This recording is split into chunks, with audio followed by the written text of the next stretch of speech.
Olá, bom dia. Eu sou o Romano Legal. Eu e minha colega Bianca Rossini vamos apresentar Neural Turing Machine para a aula de Deep Learning. A gente vai levar a apresentação seguindo esses passos. Vamos dar uma descrição, vamos falar sobre os objetivos, as motivações, conceitos envolvidos relacionados com o tema, as aplicações, alguns algoritmos básicos, algumas experimentações e, por último, umas pequenas conclusões. Vamos com uma descrição, então.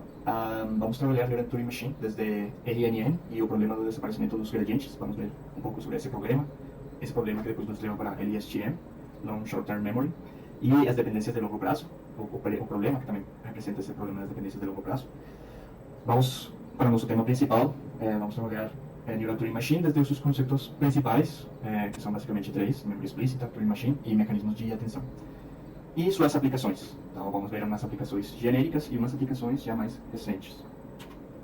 Os objetivos que pretendemos atingir nessa apresentação são três. O primeiro deles é entender quais os problemas presentes em modelos anteriores que são resolvidos pelas Neural Turing Machines. Vamos expor os conceitos associados às Neural Turing Machines, como segundo objetivo. E, por último, a nossa ideia é apresentar algoritmos e aplicações. Vamos começar falando um pouco sobre as motivações que estão por trás das Neural Turing Machine. Para isso, a gente vai começar falando um pouco sobre as RNNs. Aulas atrás, a gente viu como as RNNs são capazes de processar dados sequenciais de comprimento ou variável. Que isto era possível graças ao compartilhamento de parâmetros que se dá entre uma unidade que muda de um estado anterior para um estado novo. Que desta forma, enquanto o estado da unidade avançava na sequência, ia armazenando as representações dos estados anteriores, desenvolvendo assim uma memória baseada no contexto da informação. Vimos também que a rede apresenta um problema, e é que durante a etapa de treinamento, quanto maior for o número de estados na sequência, mais tendem os gradientes a desaparecer ou explodir. Isto representa um problema para o aprendizado de dependência de longo prazo. E este problema é maiormente conhecido como the Vanishing Gradient Problem, ou o problema do desaparecimento dos gradientes. Mas por que representa um problema? A ideia é clara se olharmos para o gráfico, onde a sombra nas unidades da RNN desdobrada indica a sensibilidade às entradas. Entre a sombra mais escura, maior o grau de sensibilidade. Vemos como no tempo 1, por exemplo, a sensibilidade é total em todas as unidades. Porém, a sensibilidade atrasa-se ao longo da sequência à medida que novas entradas sobrescrevem as ativações da camada oculta. É o mesmo que dizer que a rede vai esquecendo as primeiras entradas. Visto de outra forma, é como se multiplicarmos o peso W por si próprio múltiplas vezes.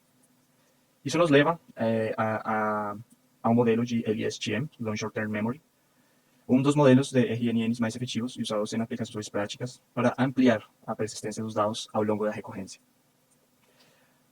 A rede resolve o problema adicionando uma unidade de longo prazo, ou estado de cela, vamos falar assim, paralelo à unidade de curto prazo. É como se fosse adicionada uma rota cujas derivações não se perdem nem explodem ao longo do tempo. Esse estado de memória armazena informações chaves significativas para uma subsequência, mas que logo depois de serem usadas ou terminadas as subsequências são esquecidas. LSTM controla o fluxo de informação que passa pela célula por meio de um sistema de 3 portas ou neurônios. Então temos neurônios, unidades. Então temos uma unidade, uma porta input para adicionar uma nova informação chave. Temos uma porta forget para esquecer as palavras-chave que já foram utilizadas. E temos uma porta output para obter a informação atual do estado de memória. No gráfico, vemos como é preservada a informação do gradiente. Assim como na figura do slide anterior, a sombra indica a sensibilidade das unidades às entradas. O estado de memória lembra a primeira entrada assim que a porta forget é aberta e a porta input fechada. A sensibilidade da camada de saída pode ser ativada ou não por meio da porta output, sem afetar o estado de memória da unidade oculta. Com LSTM, as redes neurais ganham a habilidade de memorizar informações por um período de tempo maior, mostrando um desempenho alto em tarefas tais como reconhecimento de escrita, machine translation, image captioning, entre outras. Por outro lado, é ainda insuficiente para tarefas como questions and answers. Question and answering. Por exemplo, eles requerem reter maior informação, maior quantidade de fatos, de conhecimentos mais precisos. Já vimos um pouco as motivações, os problemas que estão por trás de Neural Turing Machine. Agora vamos ver conceitos já próprios de Neural Turing Machine. E um dos conceitos mais importantes para entender Neural Turing Machine é a memória explícita. Mas o que quer dizer memória explícita? Bom, isso quer dizer que quando aprendemos temos um conhecimento implícito, que é abstrato e é difícil de verbalizar. O tipo de conhecimento para o qual as RNNs são muito boas. E temos outro conhecimento, um conhecimento que é explícito, que é declarativo, é fácil de pôr em palavras, como por exemplo, uma data, um nome, um local. fatos relevantes que nos ajudam a cumprir certas tarefas. Por exemplo, a aula de Deep Learning é todas as quintas às 8 horas da manhã. Fatos como Deep Learning, 8 horas da manhã, são fatos declarativos, são fatos explícitos nesse sentido. Neural Turing Machine é composto por duas partes, podemos falar assim. Temos um controlador, pode ser uma LSTM, que vai receber os estímulos externos do mundo interior. E, por outra parte, temos um bloco de memória externa que vai interagir com o controlador por meio de um mecanismo de escrita e leitura. Bom, mas por que Neural Turing Machine? De onde veio esse nome? Porque a gente usa Turing Machine, essa parte de Turing Machine. Então, vou explicar um pouco. Só para lembrar que a máquina de Turing foi uma idealização teórica de Alan Turing para formular o desenho matemático de uma máquina capaz de processar qualquer input e computar um resultado. Esse foi um problema que está estreitamente relacionado com o teorema de completitude de Gödel. Esse conceito, logo depois, daria origem ao computador digital, e no qual são baseados quase todos os computadores modernos. Né? Em essência, qualquer máquina de Turing tem três componentes principais.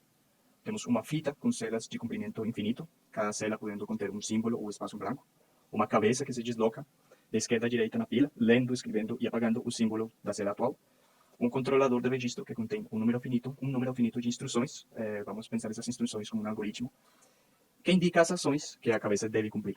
Se compararmos o esquema de arquitetura de Neural Turing Machine com a máquina de Turing, podemos encontrar que são análogos. Essas arquiteturas são análogas.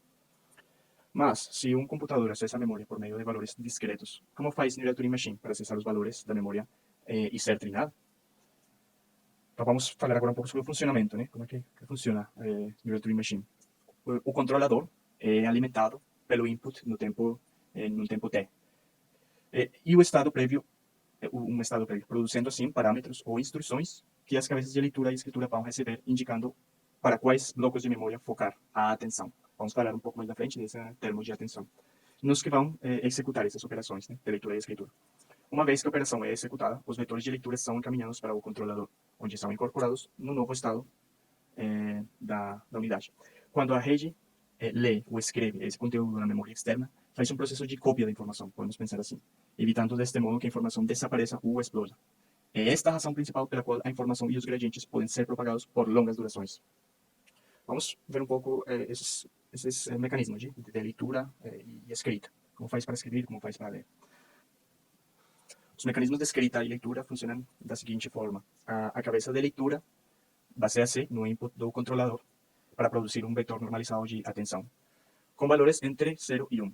Desse jeito, a cabeça determina quanta atenção dá a cada locação de memória. Com esse vetor de pesos, é possível determinar a leitura de um vetor R da memória. O processo é feito em dois passos. O primeiro passo é cada elemento do vetor de atenção é multiplicado pela respectiva locação de memória. O segundo passo, as locações são somadas para produzir um vetor de leitura. O vetor R, vetor de leitura, é o resultado da soma ponderada dos conteúdos das locações. Para o mecanismo de escrita, a cabeça de escrita executa o processo em dois passos, apagar e adicionar. Ela precisa primeiro apagar a informação e depois adicionar ela. Antes de apagar a informação, é criado o vetor E, do mesmo tamanho que uma locação de memória.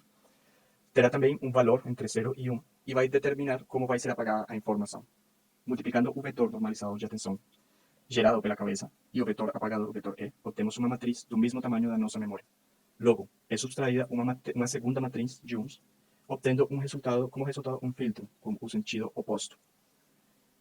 Como resultado, cada elemento da matriz corresponde a uma cela em uma locação dada, que indica quanta percentagem do valor da cela deve ser apagado. Por exemplo, se o valor é 1, indica que a cela deve ser apagada por completo.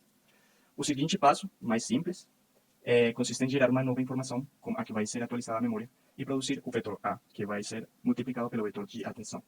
Uma matriz de atualização vai ser obtida como resultado.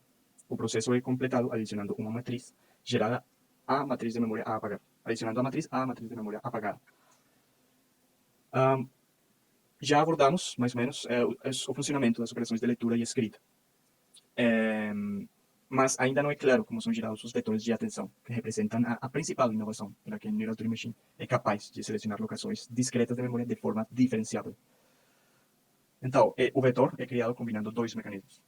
Então, temos um mecanismo que é baseado em conteúdo, que foca a atenção em locações de memória baseado na similaridade entre valores atuais da memória e os valores emitidos pelo controlador. O controlador emite um vetor-chave, K, que é comparado com todo o conteúdo da memória por meio de uma medida de semelhança, por exemplo, uma distância cosseno.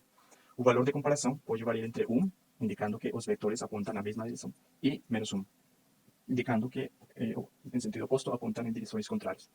Para atenuar ou amplificar o foco, o vetor é multiplicado por um vetor de força beta. Finalmente, o vetor passa por uma função softmax.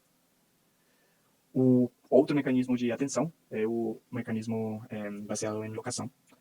E ele está pensado para facilitar interações simples através das locações da memória. É útil para tarefas nas quais as informações da locação são mais relevantes do que o seu conteúdo.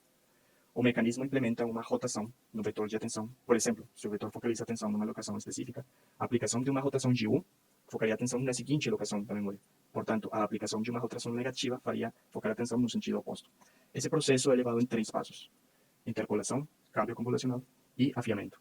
Então, a interpolação, nós, antes de realizar a rotação para cada cabeça, emitir uma porta de interpolação G na faixa 0 e 1. A porta é usada para gerar um novo vetor de atenção, que faz uma interpolação entre o vetor de atenção produzido pela cabeça no tempo anterior com o vetor de atenção no tempo atual. Se o valor da porta de interpolação é 0, isso vai significar que o valor do vetor atual será ignorado, e os pesos do vetor no estado anterior serão usados. Pelo contrário, se o valor é 1, o valor da iteração anterior será usado e aplicado o mecanismo de atenção baseado em conteúdo. O seguinte passo, o câmbio convolucional, é a operação principal que permite fazer o câmbio do vetor de atenção para locações de memória adjacentes. A operação consiste em uma convolução circular unidimensional, onde o kernel S, emitido pelo tempo, S no tempo atual, emitido pelo controlador, é convoluído sobre o vetor de atenção. No exemplo, vemos que o filtro S implementa um deslocamento para trás sobre o vetor W. O vetor W é desenrolado, primeiramente. Logo, o filtro S no tempo t é convoluído sobre o vetor W desenrolado. Como resultado, obtemos um novo vetor numa posição deslocada para trás. Como último passo, afiamento, a operação de convolução pode causar uma dispersão dos pesos, pelo que se faz necessário afiar os pesos. Cada cabeça emite mais um parâmetro, gama, menor do que 1, cujo efeito é o de afiar esses pesos. Vamos entender um pouco melhor com esse diagrama de fluxo para o acesso na memória. Então, o processo implementado por cada cabeça mapeia as saídas do controlador em vetores de atenção. Então, o vetor-chave, K no tempo t, é a chave de reforço beta, e a chave de reforço beta no tempo t, são usados para o acesso da memória baseado no conteúdo M no tempo t. O vetor de pesos resultante é interpolado com os pesos do estado anterior baseados no valor da interpolação G no tempo t.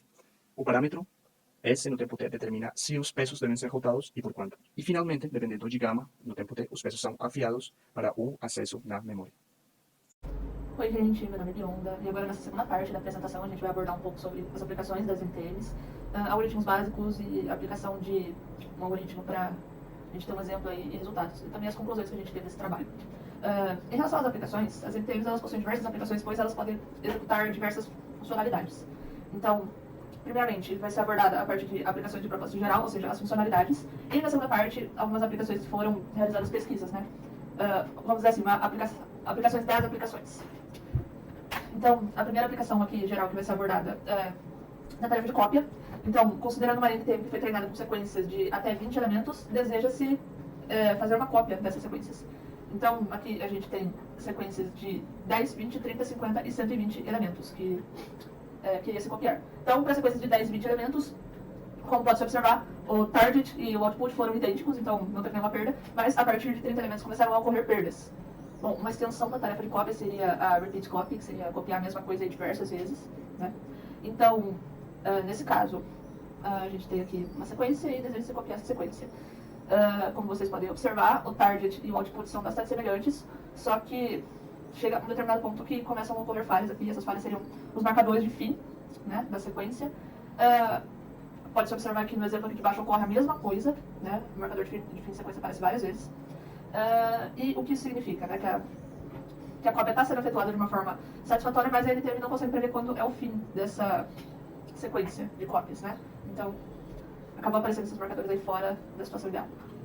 A próxima tarefa seria de associativo recall, que seria, dado uma lista, uma lista e um elemento dessa lista, a ideia é você recuperar o próximo elemento dessa lista. Então aqui a gente tem um gráfico de performance, né, da NTL com o controlador LSTM. NTM com um controlador feed-forward e uma LSTM sozinha realizando esse tipo de tarefa. E esse gráfico representa o custo, né, de cada operação. Então, como vocês podem observar, as NTMs foram muito superiores em relação ao LSTM. A aplicação Dynamic N-Grams seria uma aplicação para testar a adaptabilidade das NTMs para diferentes distribuições preditivas. Então, são geradas diversas distribuições do tipo 6 grams e as NTMs são treinadas com partes dessa sequência. E o propósito é predizer o próximo bit, certo? Então, aqui, como vocês podem observar, a gente tem um input, o output desejado e o output produzido pela NTM. E como vocês podem observar, em boa parte do tempo fica muito semelhante os bits gerados, só com uma diferencinha aqui. Outra aplicação seria testar a capacidade de uma NTM de ordenar dados, né? Então, são passados vetores binários de suas respectivas ordens de prioridade, né? E a ideia é ordenar esses vetores de acordo com as prioridades deles. Então, como vocês podem ver aqui, o resultado. Outras aplicações, né, das NTM seria parte de modelagem XML, parte de grafos, parte de perguntas e respostas e muitas outras aplicações que estenderia bastante a nossa apresentação se nós fôssemos abordar. Agora, abordando as aplicações recentes, a gente tem essa imagenzinha aqui retirada do site Papers with Code, seguem alguns assuntos que são bastante abordados, né, que possuem bastante aplicação das NTMs. Então, como foi citado no slide passado, a perguntas e respostas, né, question answering, recuperação da informação, tradução, identificação de discurso, e o Beyond the Imitation Game benchmark. Então, essas são as aplicações mais frequentes das NTMs. Bom, o primeiro trabalho selecionado consiste em identificar palavras a partir de sinais de eletroencefalogramas, né? Isso permite que pessoas com dificuldade na fala se comuniquem.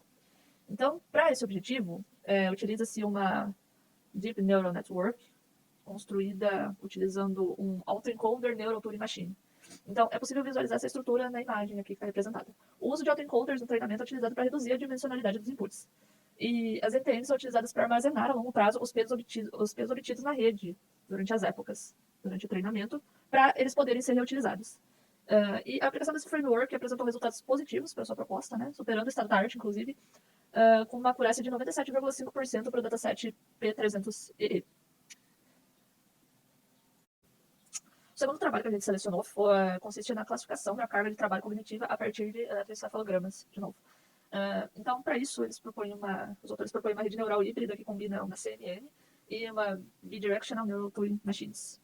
As redes CNN são utilizadas para extrair features das imagens dos eletroencefalogramas e as Bidirectional NTMs são aplicadas para lidar com as informações contextuais.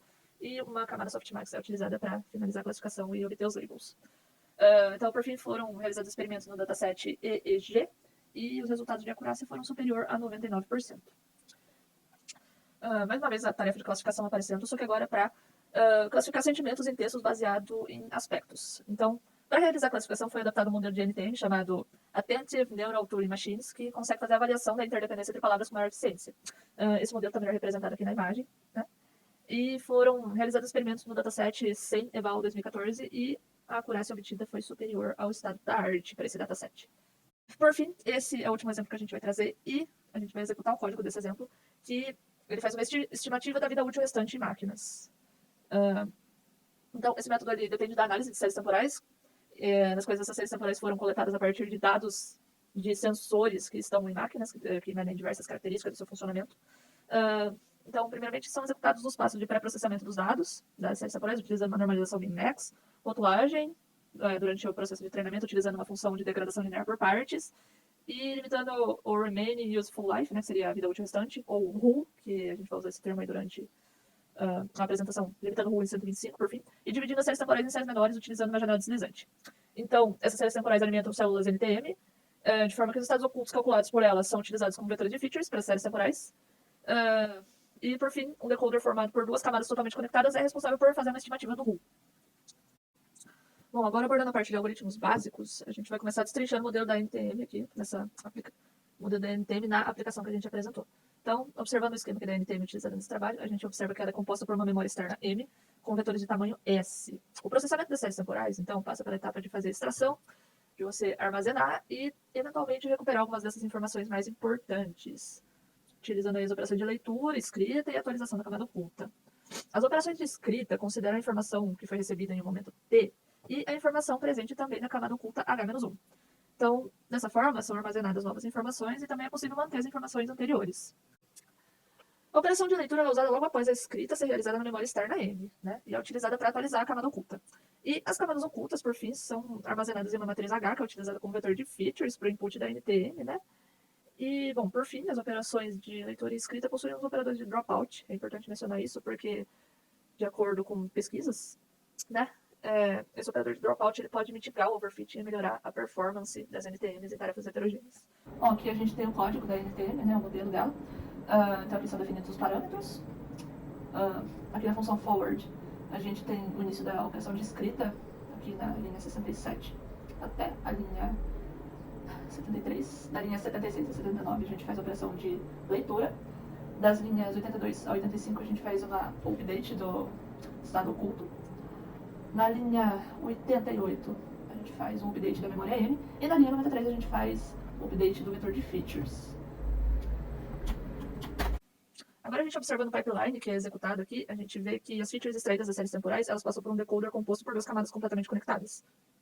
E a gente observa aqui que esse passo é executado nas linhas 96 e 97. E o estimado está sendo retornado aqui nessa função. Agora que a gente tem o código em que a NTM é efetivamente aplicada. Então, aqui tem toda a definição de parâmetros. Aqui na linha 267 que é criada a NTM. Nas linhas 303 e 304 ela é treinada. A aplicação agora da rede neural no grupo de validação é feita na linha 309 e no grupo de teste na linha 313. E, por fim, os valores obtidos aí são salvos no arquivo CSV. Bom, agora a gente vai abordar a experimentação aí, né, os resultados obtidos pela aplicação da pesquisa que a gente apresentou. Então, o modelo que a gente selecionou foi executado no dataset PHN20, né? E segue a parametrização que a gente utilizou. Por exemplo, o max rule igual a 130. O tamanho do treinamento 180% do dataset. O tamanho do input sendo igual a 3. O tamanho da janela sendo igual a 200 e sendo executados 5 testes. Então, além disso, a gente tem as medidas de eficácia, né, que a gente vai utilizar. E para avaliar o modelo, né, os resultados obtidos pelo modelo. E a primeira delas seria o root mean squared error, né, que seria uma forma de se avaliar a média das diferenças entre o resultado que foi predito e o resultado esperado. A segunda métrica é a scoring function, proposta por Saxena em 2008. Né? Ela é uma forma de você fazer a comparação de o rule estimado e o rule esperado. Né? E agora a gente vai trazer os resultados da experimentação de fato. Considerando aí as 5 execuções que a gente disse que ia ter. Então, observando primeiro os resultados para o grupo de validação, né? Os valores do root mean squared error permanecem por volta de 90, com um desvio padrão bastante pequeno, né? Agora, a scoring function aí permanece por volta de 2,25 vezes 10 oitava, né? Bastante grande. E com desvio padrão de 6 vezes 10 a sétima, mais ou menos, né? Então, um desvio padrão aí bem grande. E agora, considerando o grupo de teste, a gente observa um comportamento parecido para o root mean squared error, só que ficando um pouco menor, né? Sendo por volta de 80, e o desvio padrão bastante semelhante aí ao grupo de validação. Agora, a scoring function permaneceu por volta de 2,25 vezes 10 oitavos, só que o desvio padrão abaixou bastante, ficando aí por volta de 2 vezes 10 a sétima. Então, o que a gente pode dizer, né? Que os scores aí apresentados foram bastante altos, né? Indicando que ocorreram bastante erros aí no modelo que a gente utilizou. O que dá para se dizer é que melhorias na parametrização devem melhorar, né, essas métricas de eficácia, inclusive possibilitando atingir os mesmos resultados que foram apresentados no artigo. Só que o estudo da parametrização não é o foco do nosso trabalho, é mais para apresentar o modelo mesmo. Bom, a gente concluindo agora o nosso trabalho, a gente pode chegar no fato de que as NTMs elas possuem uma performance melhor e também apresentam resultados melhores do que das redes LSTM. Isso, em grande maioria das tarefas das quais elas são designadas. Por outro lado, o treinamento de uma NTM acaba sendo bastante difícil porque existem muitos parâmetros para se otimizar. Além disso, considerando o fato de que a NTM utiliza bastante a memória RAM, ela acaba não se beneficiando por aceleração pela GPU. E além disso, por ela executar tarefas sequenciais, né, que cada estado depende do estado anterior, acaba sendo então difícil de paralelizar essas tarefas, né, que ela executa. Então é isso, eu espero que vocês tenham gostado da apresentação e que tenha sido de bom proveito aí para vocês aprenderem um pouco sobre as Neuroturing Machines. Essas são as nossas referências e eu agradeço a atenção de vocês. Até mais!